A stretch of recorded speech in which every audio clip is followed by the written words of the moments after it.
আরে আবার কেমন ডিম পোস্ট রে ভাই।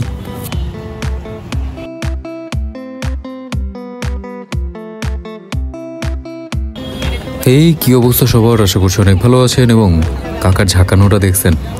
শিট, যাই হোক, আজকে ডিম পিঠা খাইতে আসছি। এই পিঠাটা আমার কাছে খুবই ভালো লাগে।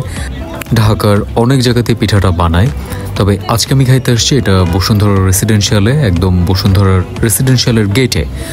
আর আমি কাকার একটা জিনিস দেখলাম, তিনি খুবই পরিষ্কার। আমি কখনোই আসলে পিঠা এভাবে দাঁড়ায় বানানোটা দেখি নাই, মানে গেছি, চাইছি, খাইছি, চলে আসছি, এরকম একটা আইলাম আর গেলাম, কিনলাম আর খাইলাম বন্ধু। যাই হোক, বিটল বিস্কুট খাইতে খাইতে যায় বেলা। তো কাকার সব কিছু মিলে আমার খুব ভালো লাগলো। পরে ভাবলাম একটা ভিডিও করি, খাওয়াও যাক। তিনি অ্যাট ফার্স্ট ব্রাশ দিয়ে খুবই সুন্দর করে তার এই চুলাটা ক্লিন করলেন। তারপরে এই যে এটা হচ্ছে ময়দার মধ্যে মেবি একটু লবণ আর চিনি মিশানো আছে। সব কিছু মিশায় কিছুক্ষণ মাত্র তিনি রেখেছেন এইটা। আর আমার কাছে মনে হয়েছে যে এই পিঠার এই ডিম ছাড়াটার মধ্যে একটা বিশেষত্ব আছে।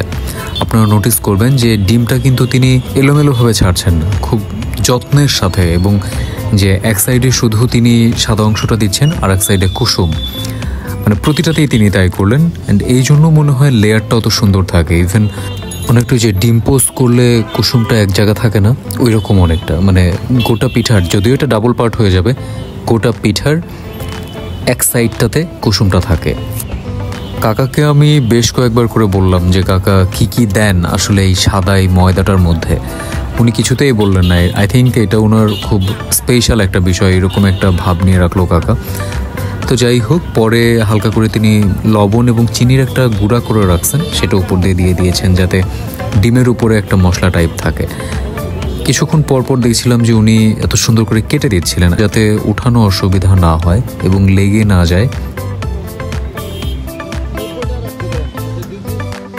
সুন্দর লাগতেছে না? এখানে আমি একটা জিনিস মিস করে ফেলেছি। উনি যখন দুইটা পার্ট একসঙ্গে করে ফেলেন, ওই টাইমে আমি ক্যামেরা ধরতে ভুলে গেছিলাম, বাট জাস্ট ওনার হ্যান্ডেল আছে, হ্যান্ডেলটা ধরে চাপ দিছেন, দুইটাই যে মিক্সড হয়ে গেছে। যে এক সাইডটা কিন্তু হয়ে গেছে, ব্রাউন কালার চলে আসছে।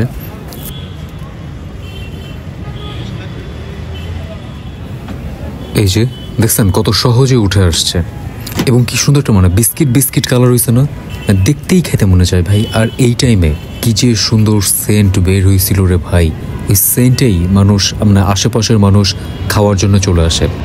মোটু পাতলুর মধ্যে মোটু যেমন সিঙ্গারার সেন্টে খুশবু বলে চলে আসে না, অনেকটা ওই রকম আর কি। কত বছর ধরে বেচতেছো কাকা? কাকা নাকি এটা 6-7 বছর ধরে বেচতেছে। কথাটা খুবই আস্তে শোনা গেছে জন্য আমি একটু বলে দিলাম। এবং এই যে এইভাবে তিনি দুই পার্টটা চাপ দিয়ে কিছুক্ষণ ধরে রাখেন, তারপর ছেড়ে দিলেই পিঠা রেডি।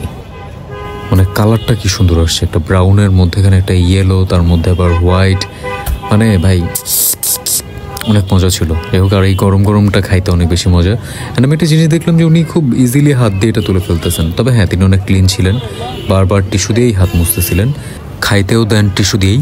তো খাবো এখন। কেমন লাগলো ভিডিও অবশ্যই জানাবেন, আর খেয়ে থাকলে আরও জানাবেন।